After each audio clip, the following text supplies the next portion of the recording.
So before we get into maybe exactly what goes on with your practice, Bernhard, you've done this whole other thing, and we mentioned it earlier in your bio, but I just admire the integration, which is a big thing for Bob and I and what we try to do on the podcast with the whole formation and training with Conrad Baars. So you got to know Suzanne Baars, is that right? And tell us about Hmm. that angle, and then we can start about how all this stuff has come together for you. Oh wow. Yeah, I mean that's another chapter of my life. Before I entered the monastery, I worked with a Christian psychiatrist in Austria, and he introduced me as a supervisor to Sandy McKay. Sandy McKay is one of the founding figures of the Catholic Psychotherapy Association here in America. Hmm. And she was my supervisor for, I don't know, I think at least 7, 8 years. Well, When I was already in Austria during the time of my monastery time, and even before, Sandy walked with me all these years as a supervisor, and she basically taught me the whole field of counseling from a Catholic perspective, which was a oh, huge gift. And then when I came over to America, I visited Sandy McKay, of course, and she told me you also have to visit Sue Bars. wow. And she was the first one who introduced me to the whole Conrad Baars teaching. And then I also drove to Subars. I visited her in Texas, in Irving. And and then when I was looking for a job after I graduated at Franciscan, I asked Subars if she needs anybody. I would love to learn more. I would love to work in that field. And I'm now her psychological theological assistant. I'm helping her like getting a couple of programs off the ground and book studies and such. Yeah. Wow. Tell us more about what you learned there, because maybe not everybody might know who Conrad Baars is in our Hmm. audience, and maybe give us a little introduction to who he is, and then his daughter Sue. Like, Hmm. what is that all about? Yeah, so Conrad Baars is a Catholic. He was a Catholic psychiatrist from the Netherlands, and he would have given up his career as a psychiatrist because he felt he can't really help people with medicine and psychiatry itself. So then he met Dr. Terwooer, who was also a Catholic psychiatrist in the Netherlands. And Dr. Anna Terwooer, she started researching on St. Thomas Aquinas's anthropology connecting with psychology, kind of. So Anna Terwooer and Conrad Baars started building a whole psychology on St. Thomas Aquinas's anthropology, understanding the emotions, understanding the human person, right? And this is just, I think this is really gold. This is so beautiful. It really understands the emotional life. They just nailed it. Like Aquinas nailed it, and then Conrad Baars nailed it. Mm. And so he is famous for, I would say, two main teachings. Like the first one is he developed what he calls emotional deprivation disorder.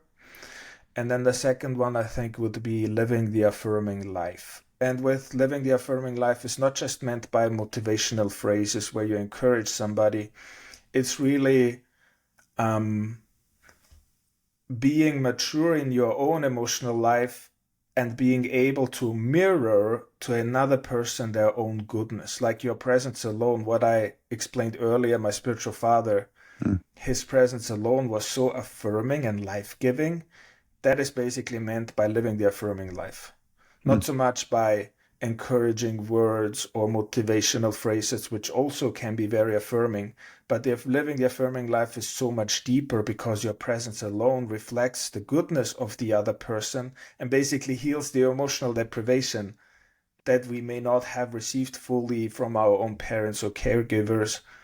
And that's why we are deprived emotionally, and our emotions did not have the space to mature fully, but it can be basically healed through other people who are present to us and affirming our deepest values Let, and our let's deepest value. Yeah. Mhm. let's draw into that deeper because what I'm hearing is uh, the connection between the being an affirming person and healing the emotional deprivation.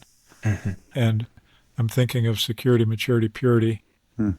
as you're describing that, one of the things we talk about. So make that connection. It may be obvious to some, but just make that connection between the presence of that kind of love that's affirming the goodness of another and how that heals emotional deprivation.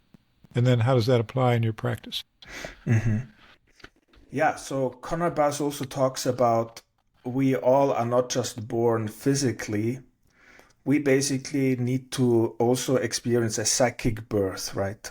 Mm-hmm. And he says if our parents, are lovingly present to us and affirm our own goodness, the person experiences what Conrad Baars would call a psychic birth. Mm. And like we start to see our own goodness, our own value, our own dignity in the end. And how that connects so beautiful with the counseling or coaching work that I do, particularly with the Emmanuel approach, right? Because if you start sensing the Lord's presence, there is truly no other more affirming presence in this universe than the Lord's. Uh-huh. Like if I get my clients to just perceive the Lord's presence, and they may experience that affirming, tender care, love, friendship presence of the Lord, they may experience that psychic birth if they haven't already earlier in their life. And yeah. I think some people might hear that and they go, psychic birth, what the hell? And this, they're like, this sounds weird and new agey. But as you were saying it, I think this is something that we have to be careful with, and I mean full of care, whereby truths can be twisted in all kinds of ways. But if you're not careful, you can be afraid of a truth that Jesus explains explicitly, unless you're born again of water and the Spirit, which, he's talking about baptism, but there's a principle that he's speaking to, which is there's physical birth that occurs. And if you understand what birth is, it's coming into new life. It's coming into another, like if you go from the womb to outside the womb, no kid in the womb is like, I think I have a pretty good sense of what it's like out there. It's going to be like whatever. They don't have a clue of the transformation that occurs from in womb life to out of womb life. And so that analogy becomes really beautiful for the transformation that occurs from being outside of God life and inside of God life, outside of kingdom life and inside of kingdom life. And there's a layer of that whereby in baptism, yes, sin is removed, you become a son or daughter of God, but there's domains and parts of the soul that can remain unconverted. Baptism doesn't immediately make you a saint. And so one of the primary things in that, and you see this with people who are neophytes and become baptized at the Easter Vigil as adults, they don't instantly turn into Mother Teresa or instantly become, John of the Cross. So they receive baptism, which transforms them, but there is other dynamics that are, quote unquote, yet to be born in them, which come through deep and intimate, regular encounter with the Lord. That is the process of holiness.